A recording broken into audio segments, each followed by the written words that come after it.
Hi, I'm Heidi Zuckerman, and this is Conversations About Art, a podcast that talks about art in contemporary culture and why we should care.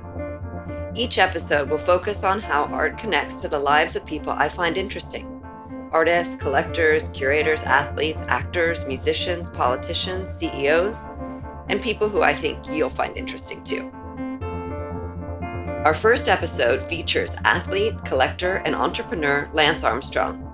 When you say the name Lance Armstrong, there are no doubt a ton of associations that people have. Mine are perhaps different in that he is a long-term, close personal friend, but also we were introduced through art. We also share a common interest in and commitment to artists of our time. I decided to launch my podcast with a conversation with Lance because the first podcast I was on was his, The Forward. But more importantly, one of my core beliefs is that connecting people to art and artists makes their lives better. Lance is a key example of someone whose life in times of great duress has been improved by his connection to art.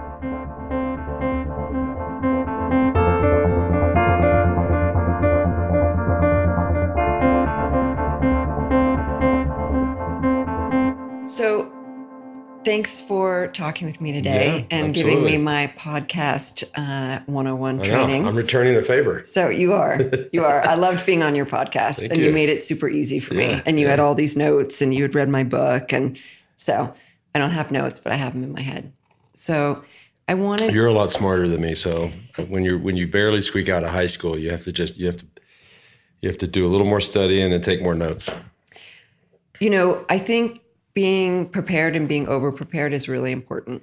So I think everyone should do that. Yeah. So I wanted to talk to you today about art and uncertainty. So that's what I'm focused on today. Yeah. So tell me just a little bit about how you first came to art, because we knew each other socially, and the first time that I was really kind of interested was when you talked to me about why you liked art and what you thought artists did and how it related to what you've done. Yep.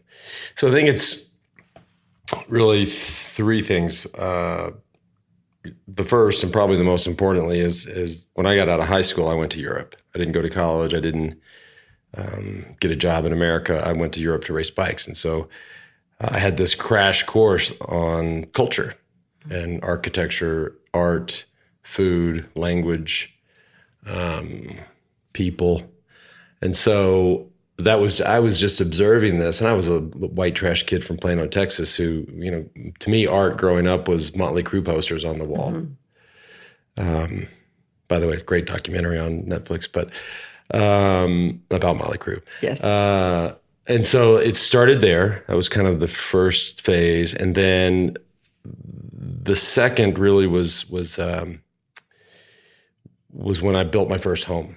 And I hired an interior designer, and obviously they pick out couches and chairs and dining tables and bedside tables and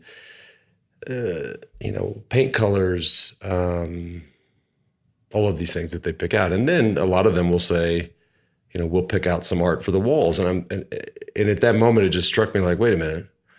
Like, it feels like the walls ought to be mine. Like, I don't want to pick out, I want to be involved in picking out all of those other things. But it feels like the walls need to not just be something that a designer, as good as they are, just goes and buys at some random place that, that doesn't have a story. And somebody walks in and is like, oh my God, I love that piece. And you're like, yeah, my designer found it somewhere. And that didn't feel right. So give me the walls. And so I just started to buy art. And then the third and final thing is the guy who owned our team at the time was a major, it was a financier from San Francisco, major collector. And we would always have team events at his house or houses. And he just had incredible art. And so, I was like, holy cow. And just to see, big, famous, expensive, beautiful art, I was like, okay, I get it. In my own simple way, right? And so that was really the three-step process to getting into art. So do you remember the first artist that you met? The first artist I met, it probably would have been with the owner of our team. I can't remember. I mean, the one that I remember meeting the most, fondly and had the most impact on me, which was probably 12 years ago, was Ed Ruscha. And managed to create a relationship and a friendship with him that's just gotten deeper and deeper. And, but that was really and a lot of other great artists along the way, but Ed's one that, he was always my favorite artist. He was always the one that I wanted to meet the most, and always the one that I wanted to be able to collect, right? And so then I had a print, or very early on, Safe and Effective Medication, which had many meanings. And then I was able later on in my career to buy great pieces. So he is an artist that I really admire as well, and have always loved the work. And we had him come to Aspen, and I remember the work that he made for your 40th birthday. Yeah. Right. Yeah. And what drew you to the work? What sustained your interest? One of the things I like about it is text and how he uses text, but I wonder if that's what it is for you as well.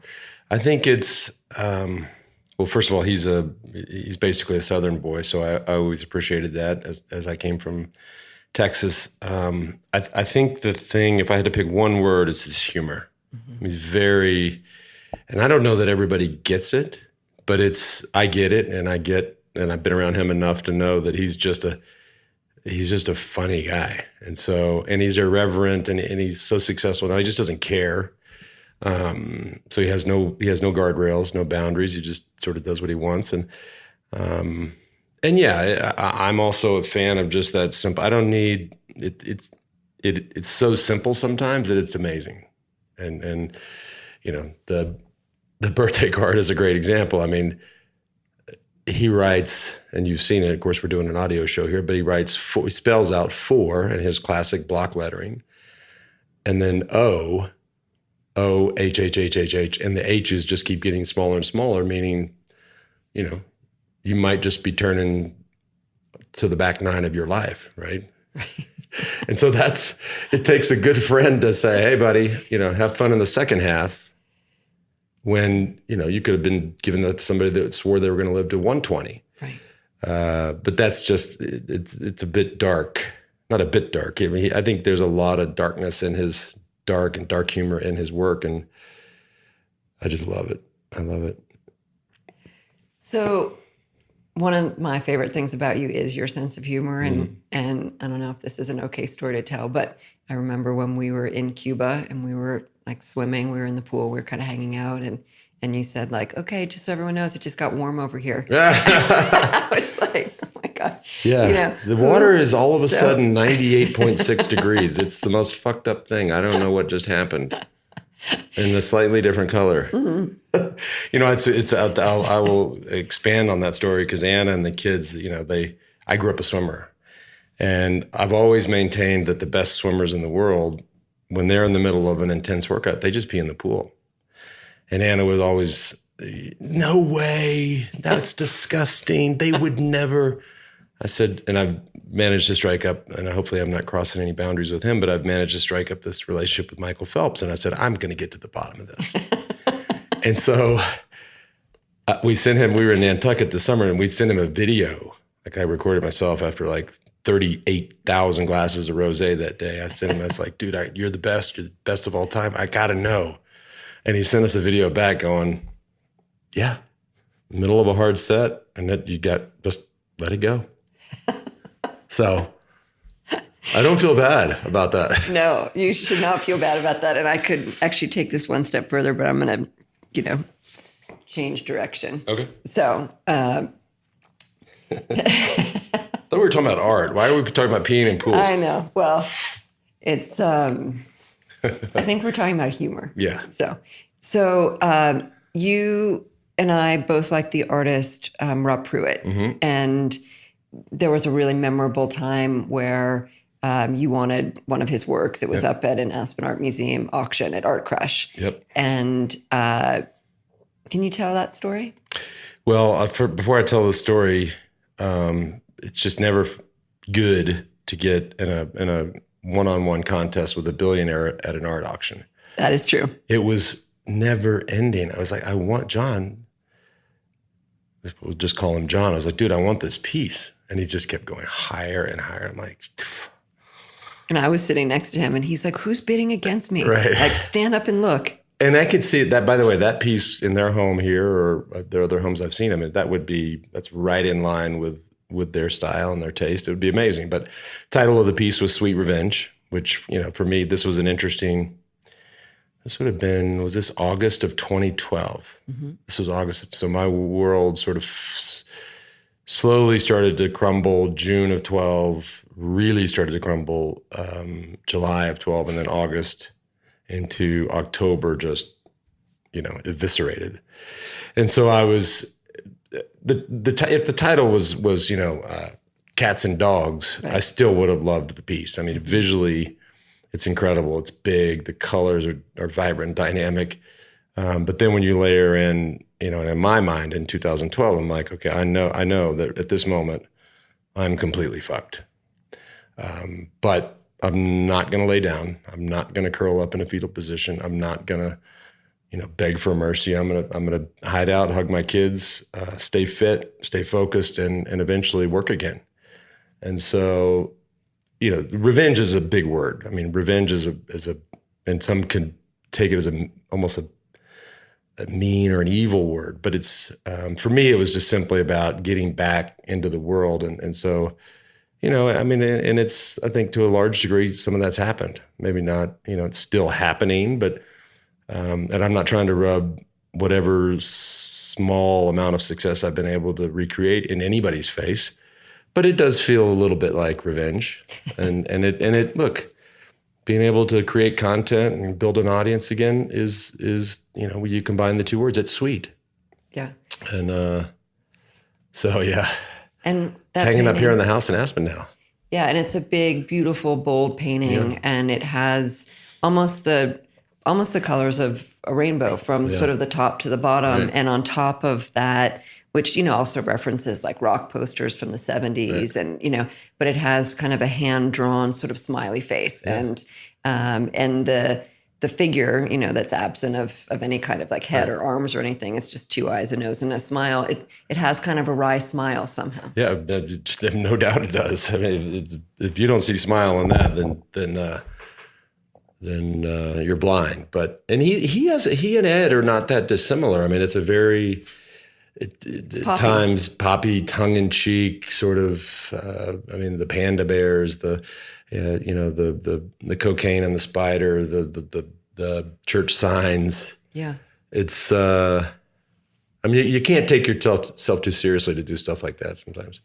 So it's a combination, I think, of their sense of humor and also kind of that dark humor that comes from, uncertainty, right? Yeah. Or maybe being misunderstood. And Rob Pruitt very much comes from that place. Yeah. I have a feeling, I think to me, and I haven't had this conversation with Ed, but Ed's upbringing was probably pretty solid, right? Mm-hmm. I mean, he was versus what I can only imagine what Rob's was like. And then, of course, getting older and understanding more about himself and having to face those realities at a time when people may or may not have been cool with that. So, I mean, Ed didn't have that. But all the while, they both end up in this fucking amazing, fun place. Yeah. And, and Rob had really early success in the art world. And then, people kind of turned away from him and then he came back with success. So the painting, I think, has a lot of meaning. Yeah. Good. So how do you live with art? So do you look at it when you go from the bedroom to the shower? Do you look at it when you go down the stairs? Do you stop and think about it? Is it in your peripheral vision? How do you engage with it? Yeah, well, that's when you have a home we like to open our home up. So it could be a bigger event that we've done for the museum here, or it could be just a dinner party, whatever. There's always new people coming through that want to know. They're like, holy cow.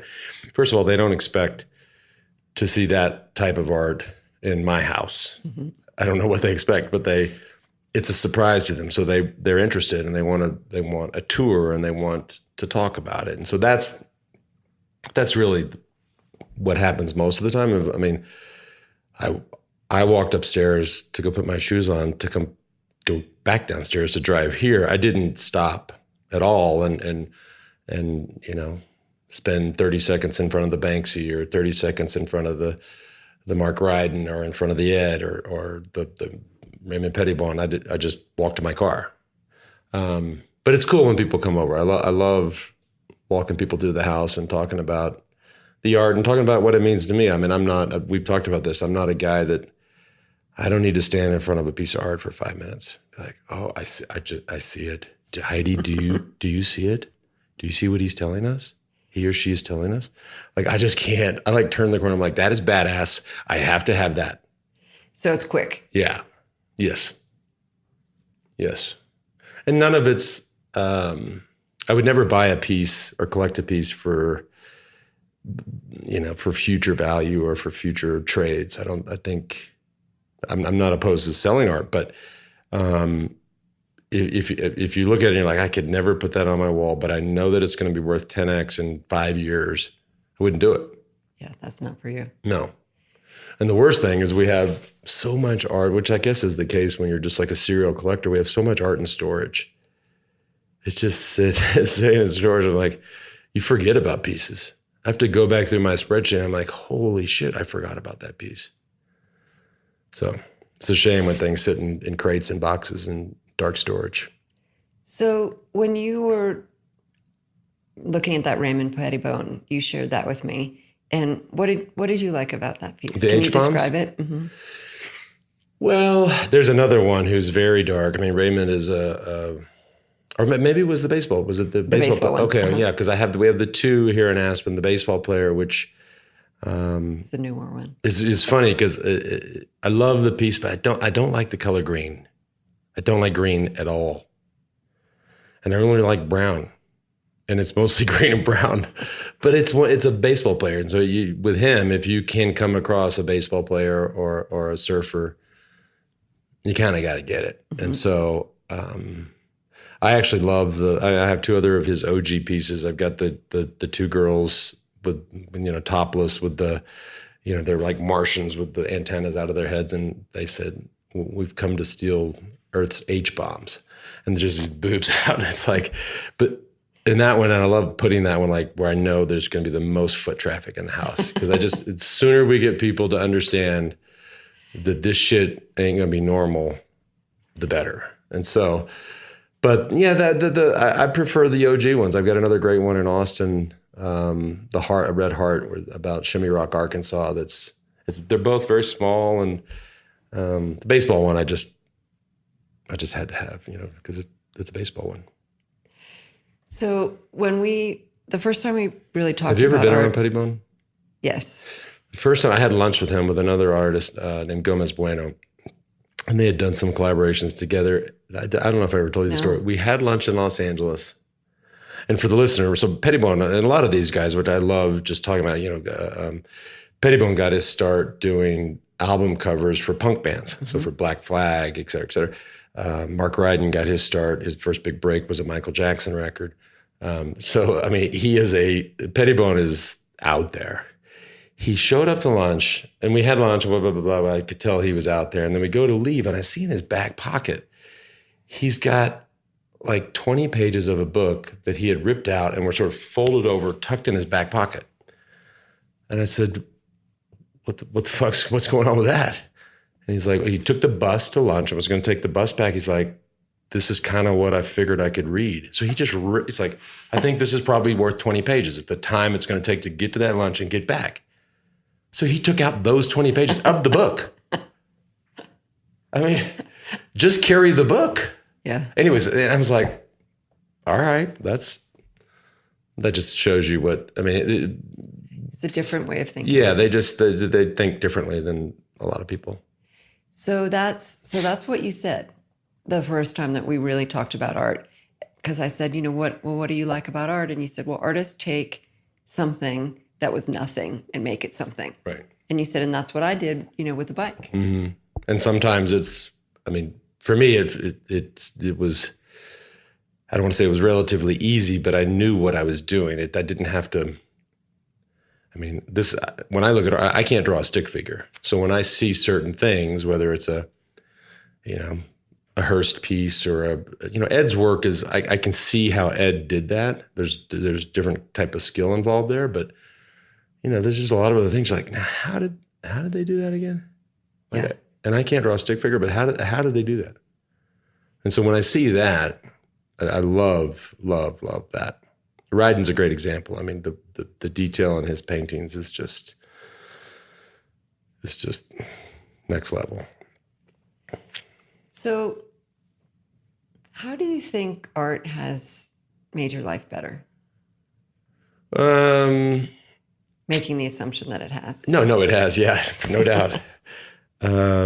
I guess aside from having cool stuff that I get to walk past and look at and tell people about, I've met some amazing people. I mean, the between, and I think it's gotten a little bit carried away, but early days at Art Basel in Miami, meeting amazing artists, collectors, gallery owners, just interesting people. And then our time here at the museum, being on the board, meeting all the people that come through this town.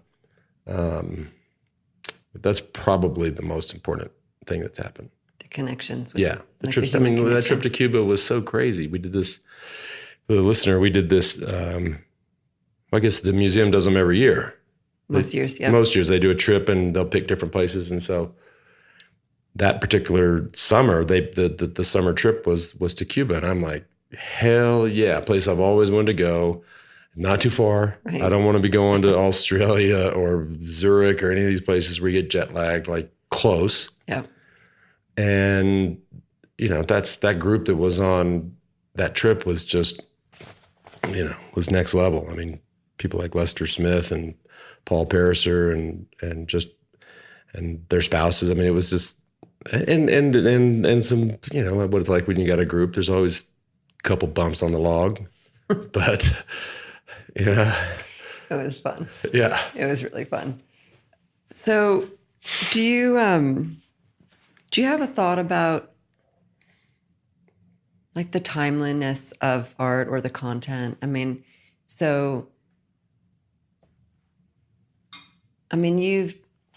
One of the things that you and I kind of bonded, I guess, on is like a public perception, maybe, which is different than, personal reality, right?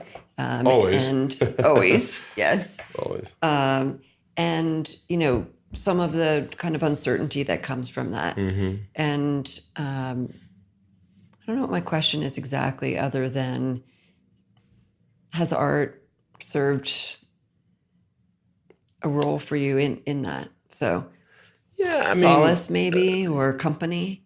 Definitely company. I mean, you live with these pieces and they live with you and you're very proud of them. And obviously the thing I'm most proud of are my 5 kids, but these are things that and at this point, let's just be frank. I'm done paying people back financially, right? So I'm sort of playing offense in my own way again and making a living. And so I'm proud of the fact that I sold a lot of things to settle up a lot of legal issues, but I'm proud of the fact that, I sold one art piece in the whole process. And so I'm proud of the fact that I was able I still have these beautiful pieces of work from these amazing artists that, I think when an outsider looked at it at the beginning and maybe knew that art was there, they're like, those will be gone. Right. And so, there's a house gone. There's 2 houses gone. There's an airplane gone. But you know what? I got a whole bunch of fucking Ed Ruscha's. I got a whole bunch of Banksys. I got a whole bunch of Rydens. I got a whole bunch of Pettibones. And so it's like, I love that. Yeah. A bunch of Candays. And I didn't, I tell you, didn't think twice about selling a house or an airplane. I just couldn't bring myself to sell art. Like it was the one thing. And in the at the height of uncertainty, I was like, dude, I got to do whatever I can to hold on to these pieces. So interesting, because I mean, I went through a divorce a couple years ago, and the only thing I cared about was my kids and my art. And it took a while to get it all back, Right. But I ended up with all of it also. Yeah. So this just wasn't a question. Yeah. And by the way, it's great for your kids to be around. I mean, my kids don't ask a lot of questions about the art. The only thing they know is don't touch the art. Right. It's so funny. Their kids come around, it's like, hey, one rule, don't touch the art. But even if they don't ask questions, I think it's, if I compare my kids to other kids, like their friends walk through homes that, I don't know, probably have a bunch of family photos. Yeah. Which is sweet too. But even if they don't ask questions about it, they are absorbing that work. For sure. And later in life, it will come back around. Yeah. So Emerson, my son, took a graduation trip to Europe, and all his just friends schooling these kids on art. He made them all go Right. to the Serpentine, and he took them to all these galleries, and the other and there are these like jockey conservative kids, and Right. and their moms all texted me like, I'm so glad they're with Emerson, because they would never have gone to any of these places. And whether he likes it or not, I can't say, but he knows that it's important to take a look, and he wanted to share that with his friends. Well, I don't think he would have gone and done that if he didn't like it. Yeah. He may not admit that he likes it, but it's cool. So,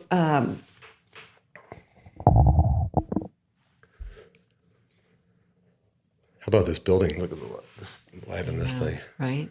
Yeah.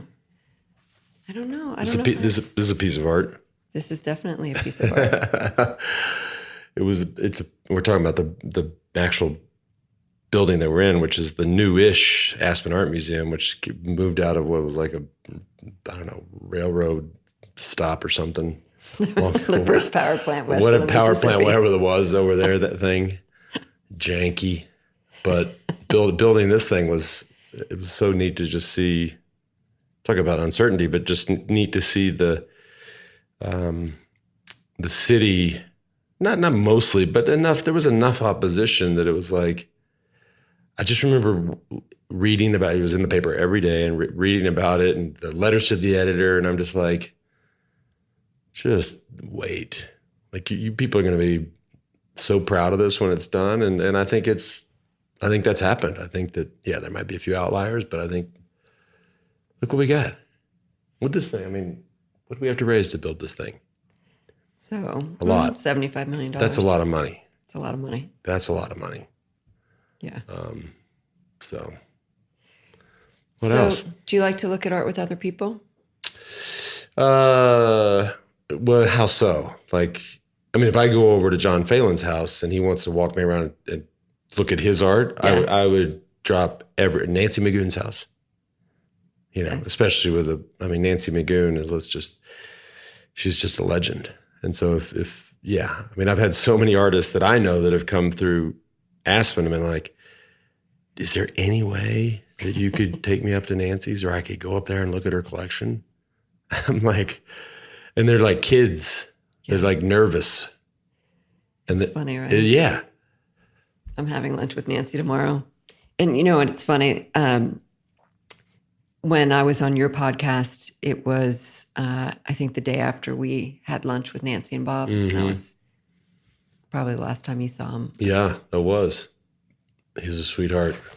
He lived a full life, He mean, did. if you think about, and as long as he lived and as long as he was sort of really present, loved to tell these stories. He would tell these stories of racing these speedboats from, I don't know, Miami to the Bahamas or Cuba or something. I'm like, you have these photos.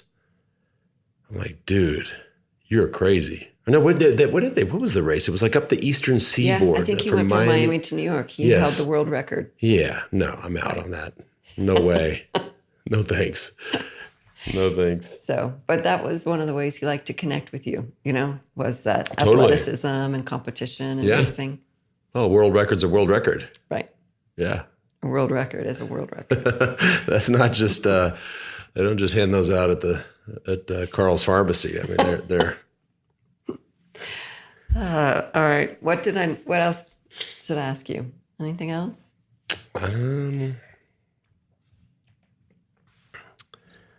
Um, shit, I don't know. I mean, I'll talk about anything. I don't care. I'll talk about. What did you not ask me? Okay, I'll ask you a question that's not about art, but it's about uncertainty. Yeah. So, what do you do to quiet your mind? Oh boy, my mind is not quiet often. I mean, Me neither. Yeah, but my sort of special ninja skill is sleep. Like I love to sleep. I'm a good sleeper. I don't struggle to go to sleep. I don't struggle to stay asleep. So I go and honestly in the middle of the last 7 years, like, because if you don't sleep, then you're tired, then you have anxiety. It's just a vicious cycle. And so I mean, I really, and even not just the past 7 years. I mean, I remember I was diagnosed October 2nd, 1996. So I was diagnosed at like 5 p.m. on October 2nd. And I say to the doctor, I'm like, whoa, hang on a second. Are you sure? And he's like, yeah, you have surgery at 7 a.m. tomorrow morning. So at that point, I've got, 14 hours. And so this is arguably, I mean, obviously, not arguably, obviously the most stressful moment in my first 26 years. And I went home that night, called my mom, made dinner, went to bed, and fell straight asleep. And woke up the next day, drove to the hospital. But I went straight to sleep. I'm like, dude, I mean, I never struggled with sleep, but I'm like, now is the time. You got to rest. And it was the same the last 7 years. I just never. I'm like a sleep ninja. But when I'm up, it's go hard or go home. It's full gas. And so, and then I think obviously, outside of sleep, the bike is really the thing that's quieted my mind the most. And interestingly enough, I mean, I grew up swimming and running and cycling and doing triathlon. And the quietest, I can get quiet-ish running and I can get quiet-ish swimming, but nothing compares to riding. Like when I got to be alone. If you're with other people and they're talking to you, and even if they're in your world, you can't get that quiet. But if you're alone, no music, no nothing, I get real quiet. And so between those two, that's kind of the sleep is the energy station, mm-hmm. and the bike is the therapy. Mm. And there's other therapy too, but it's the most consistent therapy. And so after you've had that, like in the zone or the flow or whatever, do you feel recharged? Completely. Yeah. And compare and contrast it. If you don't get it, mm-hmm. then you feel, if I'm low on sleep and low on exercise, note to everybody listening, don't ever get around me. You're grumpy. It's a bad, some people get grumpy when they're hungry, yep. or whatever. Low on sleep, low on endurance exercise, bad, real bad. People tell me, dude, you need to go for a long bike ride. See you later. So, are those, like when you're on the bike, where do you have ideas? So one of the things that on the bike, it's the best. Also, yeah. Okay. So that's like a creative space for you? Yeah. Yeah. And the struggle becomes, and this is what I do. And even when I was younger, I mean, I had way before phones or flip phones or any phone, I just had a voice recorder, a little voice recorder that I could, because you get so much thought. You don't, obviously you're on a bike, you don't have a notepad, you don't have an assistant, you don't have, all the devices we have now. So back then I would have this little dictaphone thing. It was small, but I had it in my pocket. I carried my jersey pocket. And now I can grab my phone and just send myself a voice memo, or now with these phones, you can like voice dictate messages. Yeah. It's amazing. So, but it just starts coming. Yeah. But if you don't have a mechanism to record it, you'll forget. Right. I mean, it may circle back around a day later or a week later, but fuck, man, I don't want to lose all of this thought that I'm out there generating. Mm-hmm. So I try to capture it that way. What's the best idea you think you've ever had? Ever? Ever. The yellow wristband. No, that wasn't my idea. The best idea I've ever had. God dang. Nobody's ever asked me that question. Oh my Lord. Wow. And I don't get to come back to this one. I have to answer it. I mean, the best, I don't know if it's the best idea, but for me, because I too started reimagining my life and my brand through this space, through the podcast space, creating content like we are doing right now. That started phase one of that, which is what the show that you were on, was a religiously non-cycling show. Mm-hmm. And it was for a reason. I mean, I hated cycling. I hated the sport. I hated the industry. I hated the governing body. I hated everything. And, to one day wake up and go, you know what? Screw it. I'm going to turn around.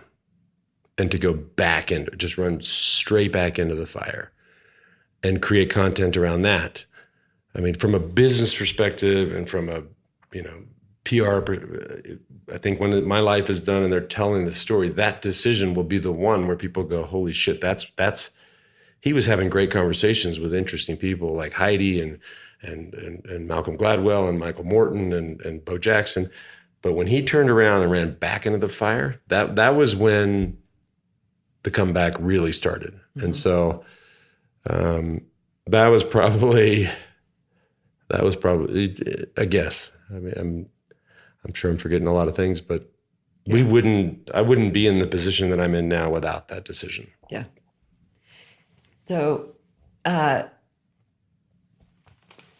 it take a lot of courage to turn around? To come back in?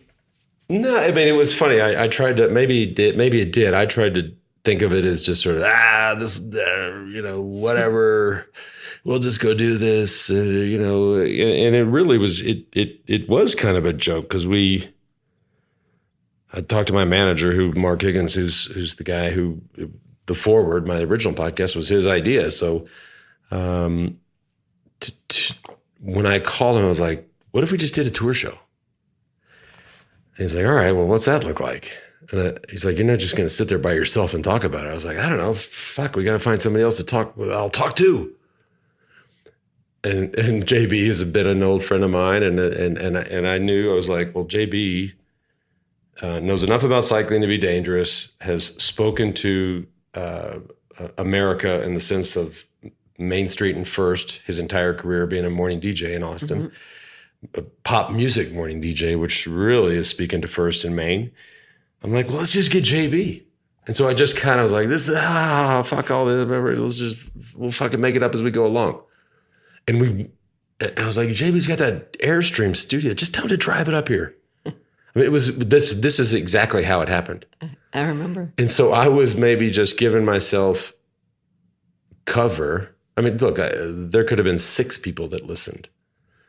But we just took this, we had no pressure. We had no expectation. We just wanted to have fun. We were totally irreverent and raw and honest. And instead of 6, it was 6 million. Yeah. Super authentic. Yeah. Very, but by the way, I don't work for anybody. No, I know. Well, and you've always been, that's who you are, Yeah. And then I tell people all the time, like, I wouldn't trade this, what I'm going to go home to tonight. So what are we, September of 2009. I wouldn't trade it for any day ever in my life, ever. And I've had some highlights and some big times and some good times. And so, we're on a path here that's fun, that's really, really, really fucking authentic. I had a conversation with a nonprofit today that and I don't get a lot of calls from nonprofits wanting me to work and to be on their board and to whatever. But this is a cool, young, Colorado-based nonprofit. And the Lance of 10 years ago would have just said, yeah, I'll do it. And I said, they're doing an event here in Aspen coming up. I said, let me come by. Let me just sort of walk around and just sort of shadow the thing. I said, because man, at this point, like I can't just say yes. And then I get in and I'm like, why did I say yes? Like I have to show up and shadow and watch this and be moved. And if I'm not moved, I have to tell you no. It's so interesting because just 2 days ago, I started to say no. Mm-hmm. Yeah, no is an amazing, no is a big deal. Well, people say yes too often. And no, not just to prove that you can say no, Because there is that. Because there's that. And that's not what this is. Mm-hmm. This is like an authentic, I don't know, I don't want to overuse that word, but this is a no because it just doesn't serve me. No, it protects you. Yeah. No, you are protecting yourself and your time. What are you, 31? Somebody asked me the other day, why don't you ever want to hang out with that person? I said, well, I'm 48. I've been through a ton of shit.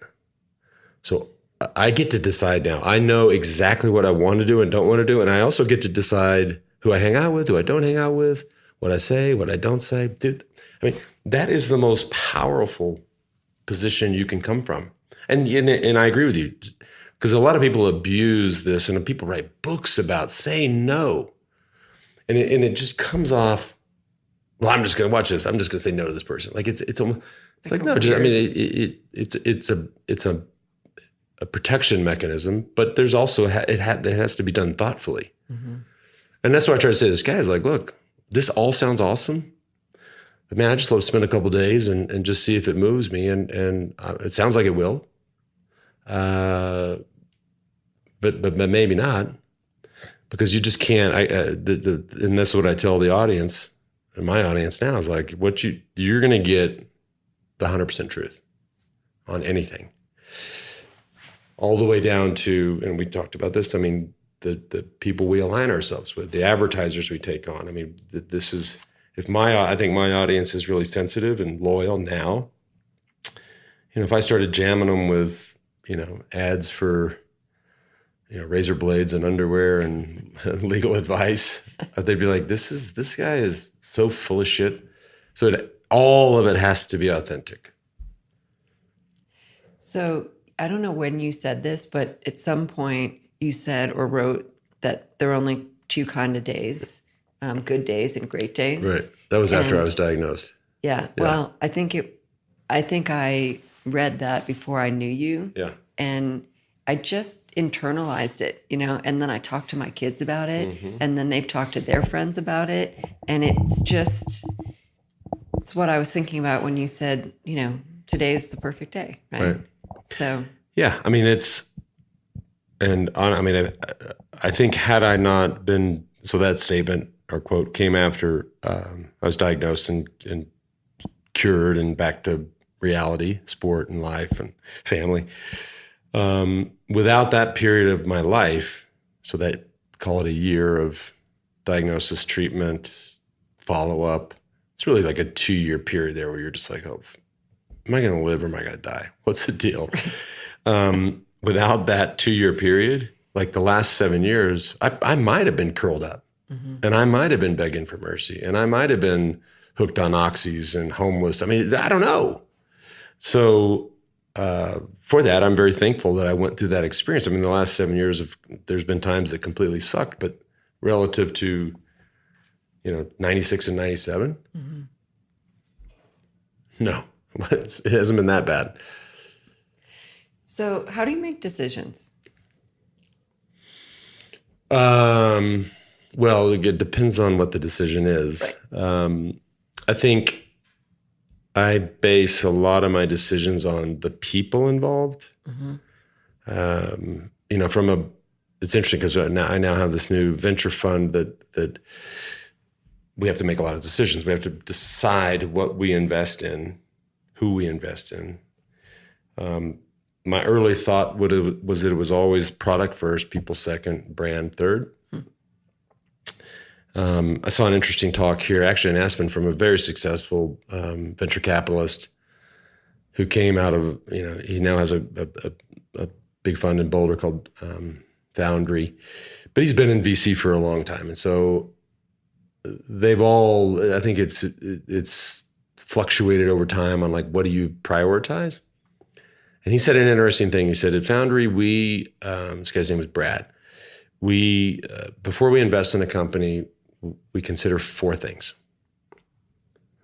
And I'm like, okay, this is going to be good. Yeah. And he goes, the first thing is the people. The second thing is the people. The third thing is the people. And the fourth thing is the idea. Which for me, and at that time, I was essentially idea first, product first. Because from an athlete standpoint, in my mind, if the product fails, then we are done. And we are. And then we get to the people. And then you get to the brand and the marketing, messaging, the story. But you got to base most of your decisions on people, right? And frankly, I mean, I've made a lot of the mistakes in my life have been based on my own actions, of course, mostly, but people I've been around. Yeah. And not that they were bad, right, but they weren't helping me make the best decisions. And so the good news is when your world just gets eviscerated, all the people leave, most of the people leave, and then you're left with you look around and you're like, whoa, who the fuck are you? You're left with really smart, loyal people that are committed to you that you can then play offense and make smart decisions. That's good.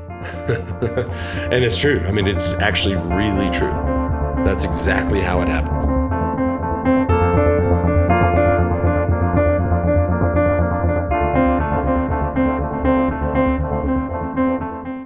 Conversations About Art is part of Heidi.art. This episode was produced by Simon Illa with sound recording and technical assistance by Simon Klein. Our theme music was composed by Eric McDougall. Jordan Weisberg is our curatorial associate. If you like what you heard, please subscribe and review us on whichever platform you listened, as it helps us further our goal of connecting all to art. We'll be back again every other Tuesday with new episodes. Thanks so much for listening. I'm grateful for your time and attention.